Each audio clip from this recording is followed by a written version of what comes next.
A Target 12 investigators exclusive, a father's fight. We suffered a lot. We didn't get justice, and I don't want this to happen to any other family in Rhode Island. You feel the courts let you down?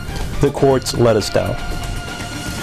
His children victimized by a sex offender. Now this dad feels like he's the victim of a broken court system. Let's get right to Target 12 investigator Tim White for the exclusive details.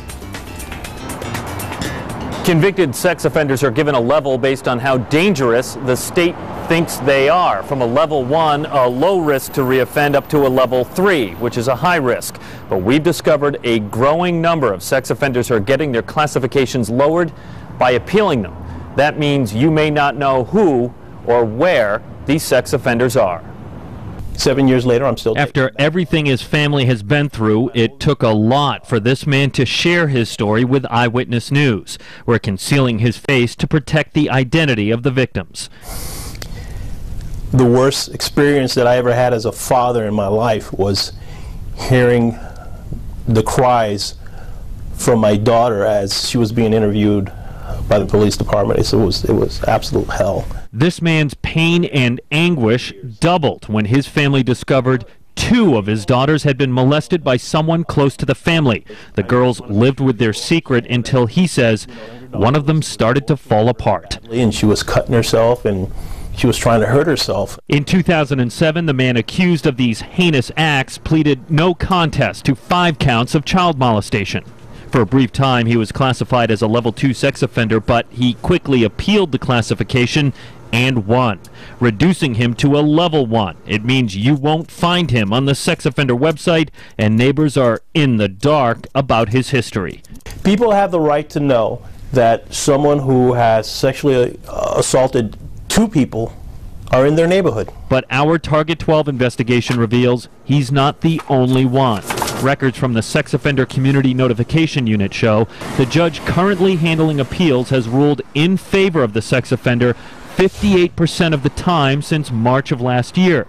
Records indicate Magistrate Patrick Burke has lowered 19 out of 33 cases he's heard. The Sex Offender Notification Unit tells us the prior judge overturned about 50% of appeals. Sex offenders are given their classification by the Sex Offender Board of Review. The father says he is stunned that a decision made by an 8-member board can be overturned by a single judge. I'm very concerned. State Senator James Doyle has been outspoken on sex offender issues. He says he's going to ask the Attorney General's office to take a look at our findings. You know, I don't know the extent of these cases, but to me, just looking at 58% of people that are level 3 or level 2, leveling them down to maybe the level of 1, and then, God forbid, who knows where they are in the community.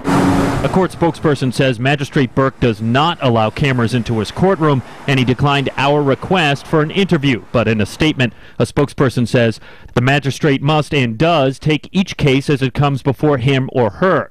It is an appeal process and not simply a rubber stamp of the board's decision. It is the magistrate's responsibility to follow the rule of law, to weigh the evidence presented, and to make a judgment to the best of his or her ability. One key factor in the appeal process is the sex offender appears before the judge to plead his case. The judge gets to question the convicted and hear their arguments. We've learned the victims aren't afforded the same opportunity.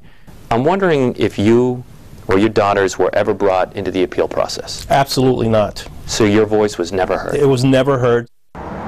The Attorney General's office can appeal the judge's decision, but records show in the last year they haven't tried, not a single time. Now, the father tells me no one from the state even let him know the offender had won the appeal. He says he had to keep calling to find out for himself. With the Target 12 investigators, Tim White, Eyewitness News. Our investigation continues online. Use our interactive presentation to learn more about how convicted sex offenders are classified and what those levels mean to you. You can also find out how many registered sex offenders are living in Rhode Island right now. It's all on our website, WPRI.com.